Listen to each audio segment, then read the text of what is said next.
Welcome to the SNF Spotlight series. Today we have the privilege of having the Executive Director of Harbor House Memory Care, Leslee Shafer, with us. Leslee, thank you so much for joining us. Thank you for inviting me on. So tell me about your journey up to this point and what made you go into memory care. Well, actually, my journey started probably 30 or so years ago, if you're talking about long-term care. I was a child and I was 9 and I'm in 4-H down and grew up in the country, so 4-H was a popular thing for kids to join at the time. So one of the things we did for the community was play bingo at one of the nursing homes. So we all go to the nursing home, we're playing bingo, and we get done. The activity director says, "Oh, everybody, you can wheel your resident back to their room." So I wheel my little lady down to her room, and she's at the end of the hallway, and I wheel her in and I put her like near the window in the bed, and no one else had been, there was like no traffic in the hallway, and she actually latched onto me and started crying. So she's holding on to me, I'm 9, and she's crying and she's saying, "Just please lay me down. They'd never let me lay down. I just want to lay down. Please put me in the bed." And so the whole time she's holding on to me. So for about 20 minutes, which felt like an eternity, I was kind of almost shell-shocked and just stood there. So she eventually let go. I went down the hallway, I leave, I go home, and I told my mom, I'm like, I am never going back there again. It was awful. So as a young child, I actually had a negative perception of a nursing home, negative perception of long-term care. And actually, fast forward, my family was very surprised when I called to say, "Oh, hey, I accepted a position as a financial coordinator at a CCRC." They were shocked because growing up my whole life, I'm like, I do not like that environment. I don't want to work in it. I'm not good at it. So they were very surprised. And I was probably working there about 3 months and I came to know some of the family members, absolutely adored them. And I'm walking around in the long-term care side, and I'm walking down the hallway, and I happen to look over, and one of my favorite family members, he came to visit his wife every day. So I was like, I look in, and they're holding hands, and they're looking out the window, and I remember thinking to myself, I had just gone through a very messy divorce, and I remember saying to myself, I am never going to get to say I've been married for 50 years. I'm never going to get to say I've married for 60 years. So long story short, as I got to know the families and hear their stories, I absolutely loved it. And I stayed in that role for about 5 years. And I said to myself at one point, I probably will never do anything else but work in the industry. And I've done just that. I've done different positions. I left there to be an administrator for supportive living and community. Did that for a while. Came back. I was a rehab director. I then moved from a rehab director to regional sales for that same company. I was on a plane every week. Loved it. And then I slowly got back into operations, and here I am in a memory care community. So that sounds like a real shift. Like you started off extremely traumatic situation. I can't imagine being a 9-year-old and being stuck and frozen like that. But then you bounced out of that and you're like, hey, I love this position. This is where I want to be. This is home for me. Yep. I think just seeing the different relationships and the dedication and the loyalty, to their spouses and family members, it just, tugged at my heart. And it's a really positive thing for me to see, and a positive thing for me to share with other families. So, a good, positive environment. So I'm pretty lucky. It's actually kind of interesting that there was a big shift. You first were had this traumatic experience, then you go and come to love it. And what it seems like you love about this so much is seeing families at its finest, seeing connection and those relationships over years and years, and how children are treating their parents and things like that. So you feel like you get to be a part of that. Is that what I'm getting? Very much so. And actually, I had a family in my office just this week who, gave her a tour. We talked about memory care. We talked about where they've been during their journey, where they are now, and what they look to in the future in regards to what they need. And at the end, about 2.5 hours later, she's like, "Oh my gosh, I just feel so much better. This is the calmest I have felt in about the last 6 months. So, I try to do that. I think that's one of the more important things in my role is just hey, we've got a place, we've got a solution, we can work together, and get you to the next level or get your loved one. Is it a respite stay and they have goals to go home? Or is it day program and they just need to come for 2 days a week for engagement? I really try to listen, see what their needs are, make suggestions, and help them get to that point. Harbor House is focused on getting the residents, like training them how to remember things and get back to their past? Not necessarily. Social engagement is extremely important to try to retain some of their memory.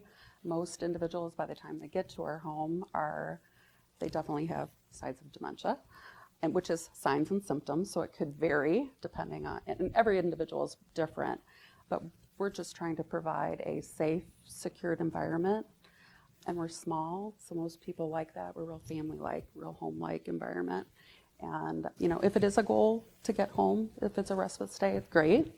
If they're looking to place, or finding a safe space for their loved one, it's our place as well. So what does Harbor Castle Memory Care do? Harbor House Memory Care. Harbor Castle? She said just... Harbor House. What does Harbor Palace Memory Care do? Oh, he's a good one. So we are Harbor House Memory Care, located in Wheeling. We're northern suburb of Chicago. We are definitely memory care, so obviously that is what our focus is. But if you dig a little deeper, our niche is actually dementia with behaviors. So there's not a lot of memory care homes that can handle behaviors, and we're known in the industry to do that. So oftentimes when we get a resident or a family member touring our building or asking questions, it's someone who has been caught in the vicious cycle of behavioral health unit, back to assisted living, behavioral health unit, ER, hospital, back and forth.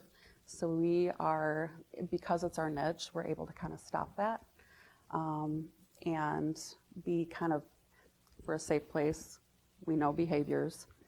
We're good at managing them. And just as an example, in the last 10 months, I've only needed to send out one resident for a hospitalization for a behavioral health unit. And if that's what we're doing every day, we're doing something right, so yeah. Yeah, I mean, that makes someone feel comfortable. Do you feel like, in general, residents or dementia patients don't necessarily have that safe space to be able to live and feel comfortable and warm and not be afraid? I wouldn't say they don't have the safe space. I think they don't have the right space. So typically if you see behaviors, it's because they're not in the right environment or their needs are not getting met. And one of the unique things about Harbor House Memory Care is we have, instead of one large community with a lot of square footage, we actually have 3 individual secured homes on our campus. So what that allows us to do is, as I'm assessing a potential resident, I'm always thinking to myself, where would they be a good fit? Who would they best live with?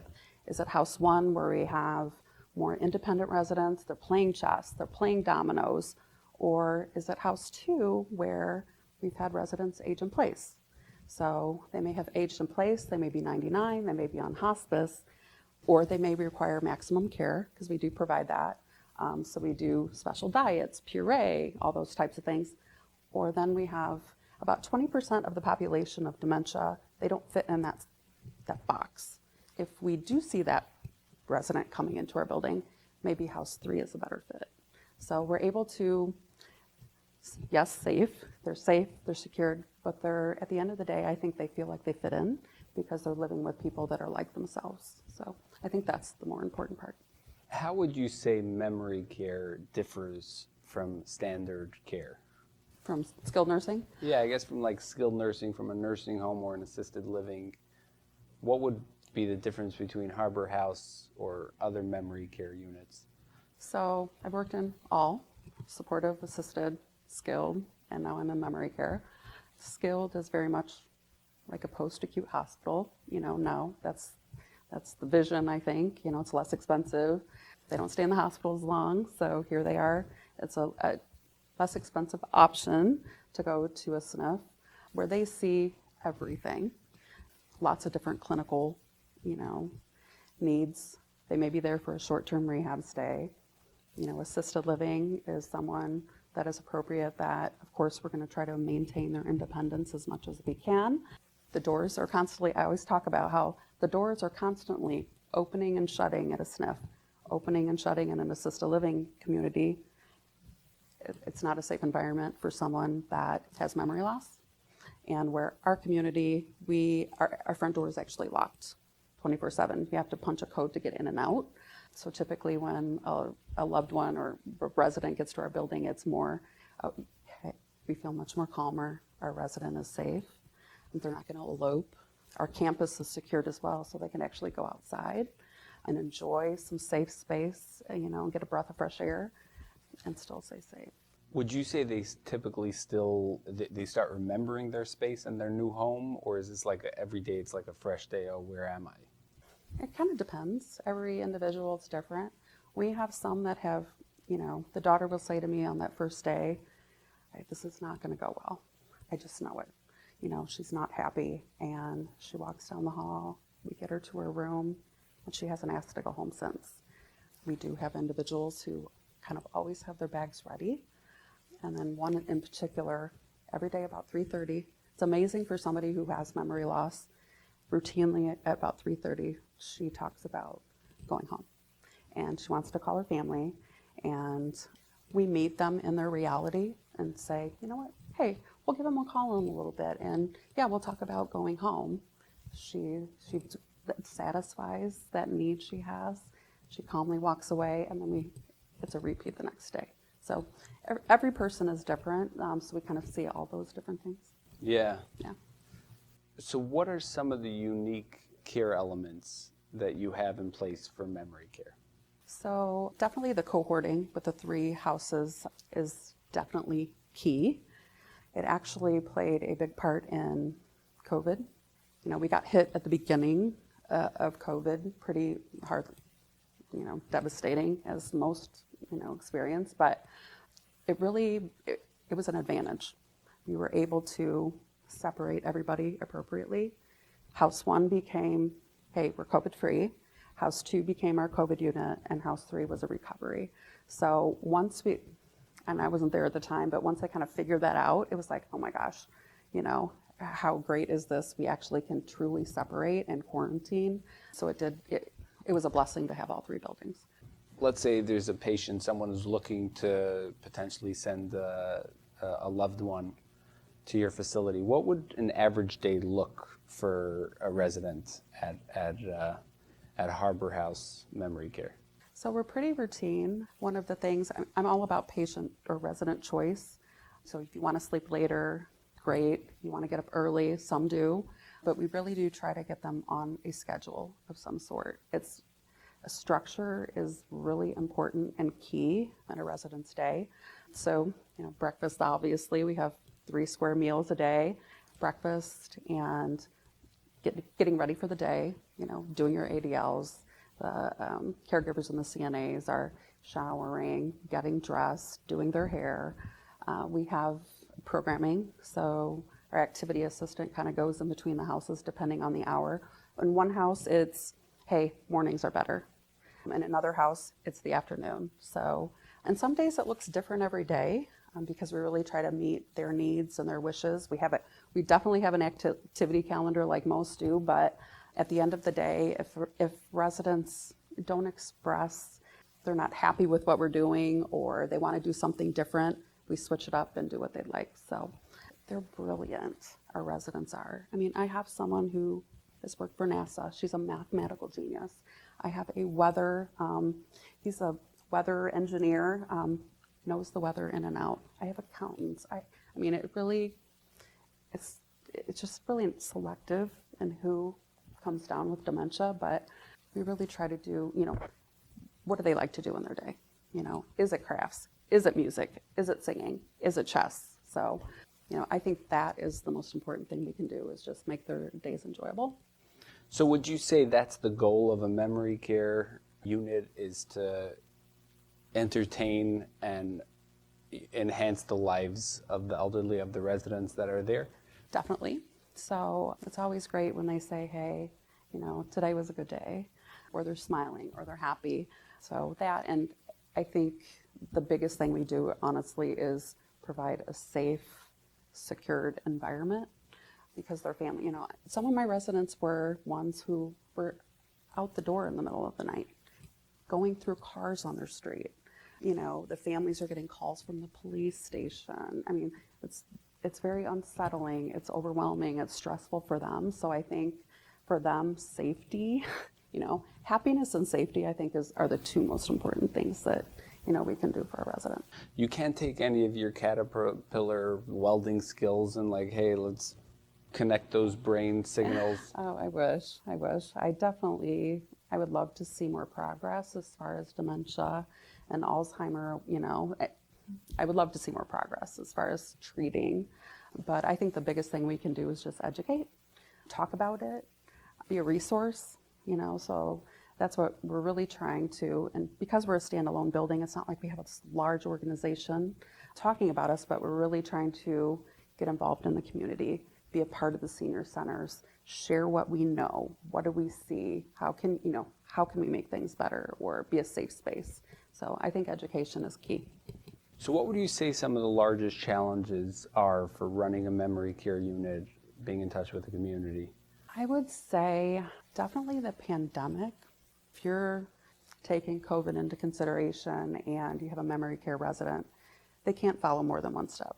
So they can't remember to wash their hands. So they can't remember to walk out their door and put a mask on. So one of the two most important things that we need to do, they can't remember to do. So I think that has been a huge challenge. Knock on wood, we've really been able to manage it and keep it out of our building for the most part. But I would say the pandemic and memory care is really, really difficult because they don't have the cognition, they're not aware, and they can't follow those two-step, prompts to do things. So, right. So it's not just rainbows and butterflies. Not every day, but we try. Yeah. What's this butterfly model that I've been hearing about? So a butterfly model, I want to say it was in another state. I don't know if it was Wisconsin, but it is to cohort others, to live with others that are in the same stage of the progression of their disease. So they're evolving just like a butterfly does.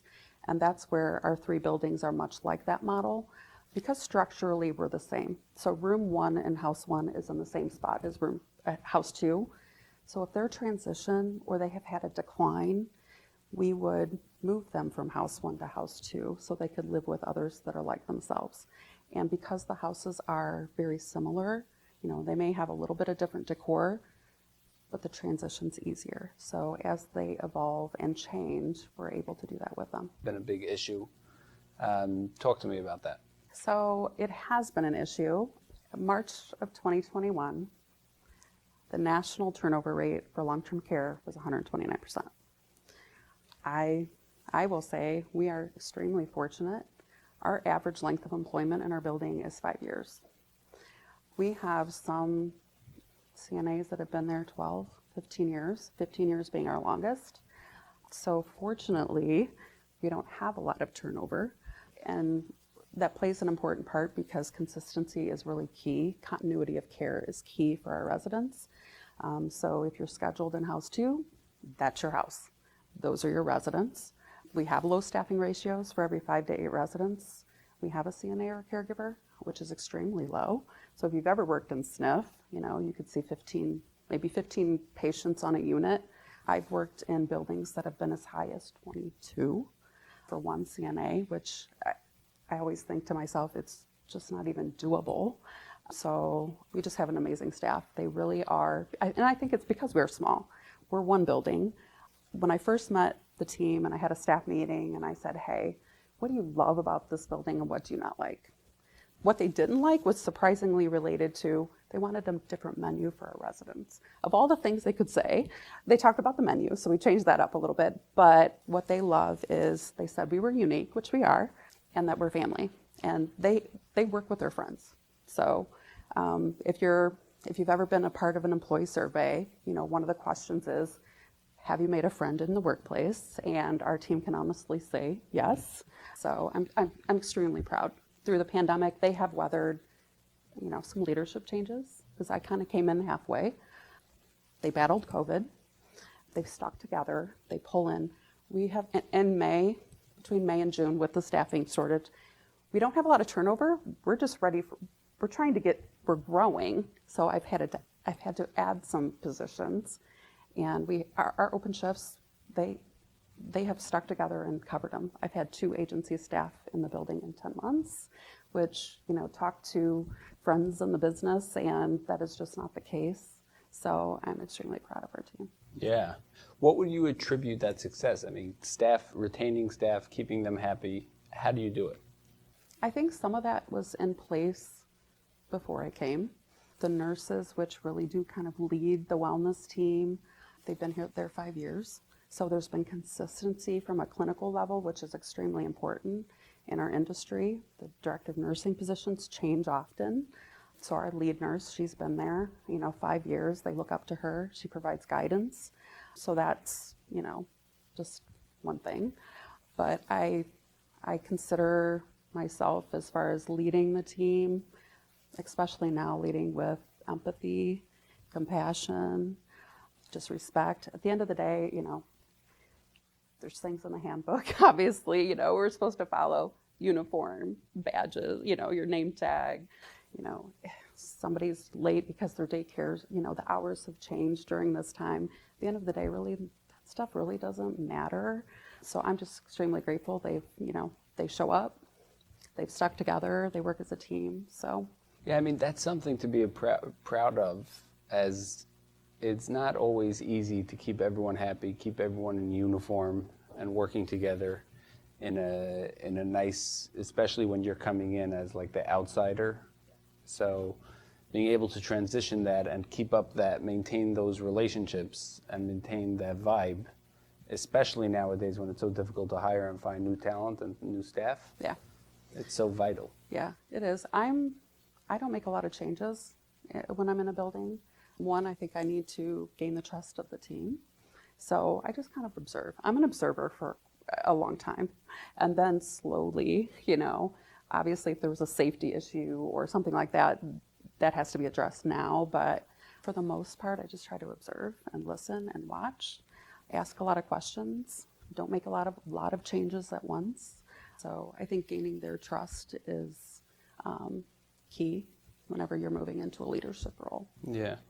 So besides for the clinical side, you also have another side of dealing with the financial aspect. I know PDPM came out recently, almost 2 years already.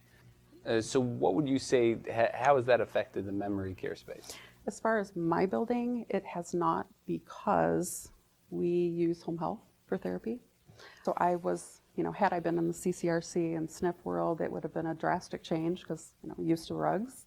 I stay in close touch with Joel. He used to be my supervisor, and we talk about it PDPM often. So where we as a team were rolling out therapy programs back in the day under rugs, he now has taken the role of bringing therapy back in-house. And it's not for everybody, because I don't know that every building can handle that. He's shared with me that his experience is it's much easier to manage PDPM.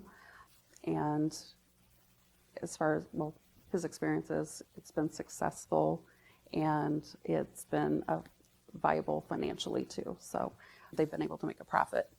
Now, I haven't gotten firsthand experience, just part of conversation. So. Right, absolutely. Yeah. I'm just thinking on the memory care side, like you're saying that you guys bring in therapy from a home health, so they're billing. That's basically what you guys are doing. It's probably not that common with memory care patients. They usually don't have as much therapy needs as a skilled nursing facility. They don't.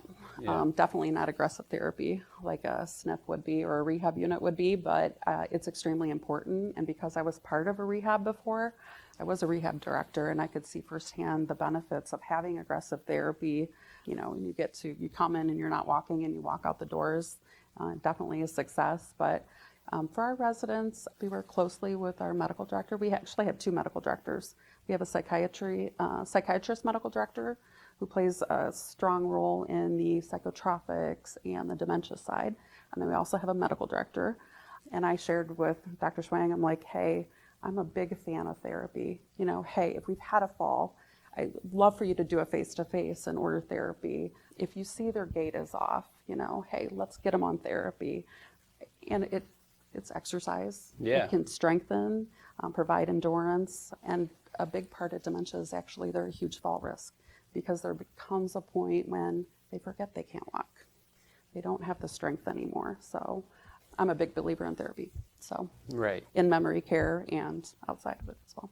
Right, like what percentage would you say, I would assume therapy could benefit anybody, including myself. Like it's just exercise, physical exercise, everybody needs that. Yeah. What percentage would you say of, let's say, do you have 100 residents in your facility? How many residents do you typically have? We're actually really small. We have a maximum of 48. Uh, But I would say about, in my community, I would say about 20, maybe 25% at one time would be really beneficial in therapy. It's, hey, I need to get up and walk around, you know, so that becomes less and less eventually. So maintaining that is just so important, you know, for as long as we can, you know, before we get to that point. Yeah, I know in the skilled nursing space, mental health is a big issue. How important would you say is mental health dealing with the employees in a memory care facility? Extremely important. And it's just not for everybody. You know, residents may be repeating themselves. You know, they're on a loop. So that's not for everybody to, you know, care for someone, you know, when they're in that state. So I think self-care is important. You know, trying to make it fun is important. And I think mental health overall, the pandemic has just really shifted. You know, where it was moving at 20 miles an hour, especially for a dementia resident, I think they're moving now at a warp speed. They've declined, they've been deconditioned, the isolation. So not just our residents, but, you know, the team, they've had to endure a lot and some traumatic. I have friends who are administrators that have been diagnosed with PTSD because of the pandemic. So I think, and that's why I always say, even to our families, hey, you know, thank you for giving us a little bit of grace. We're not perfect, but we're trying to do the best we can here. So would you say Harbor House Memory Care or other memory care facilities, are they focused on their employees as well, on their mental health? I know they have a lot of activities going on. Do they have any activities for the employees? with the pandemic, we're just kind of now trying to get to that. I know we're scheduling some outdoor events, and we're going to invite families and their kids, to partake. And I love intergenerational stuff. So, staff members bringing their kids, it's just really, they haven't been able to do that. So that's really a hard part. But I think it's extremely important. I know I can do better in that. So, now that we're I feel like I got a handle on things now. We're constantly changing policies and testing and visits and stuff like that. But I really like to focus on our team members as well. And not only that, they've stuck through everything. So it's a thank you to them. One of your children are in the industry. Can you tell me more about what they do? So my one daughter, actually, she's CPI certified. She actually works as a personal support worker. So she works with special needs, which we do have some residents that have that neurodivergence, autistic. So we have residents that are similar as well. So she just has a niche for it. So she's on the spectrum herself. I feel as she's aged, she's talked more about it and just more confidently, but she's very in tuned. So, and I think our team members are as well. They're just really in tuned with their residents. So, yeah. That's amazing. So where do you see Harbor House? Where is it going? I think it is, I feel that the pandemic, I think we're going to see more people needing our services or a memory care service of some sort. So I see us the there's been a paradigm shift overall over the last 18 months, and I think we're still going to have to navigate that and, take a left when we should have taken a right along the way. So, I constantly am saying to the team, thank you. I know we've had a lot of changes. I know today is different than last week, but I feel that we have a great program. And one of the things, because we're standalone, not a lot of people know about us. So where typically when I'm meeting with a family, they'll say, oh my gosh, where were you? I had no idea you existed. And that's where I said getting involved in the community is just really vital for us. So people do know that we have the services that we do provide, because we're just not the typical memory care, because we handle that behavior component and people don't know we exist. So that's really key. Leslee Shafer, thank you so Yes. much for joining us. Thank you. Thank you for having me.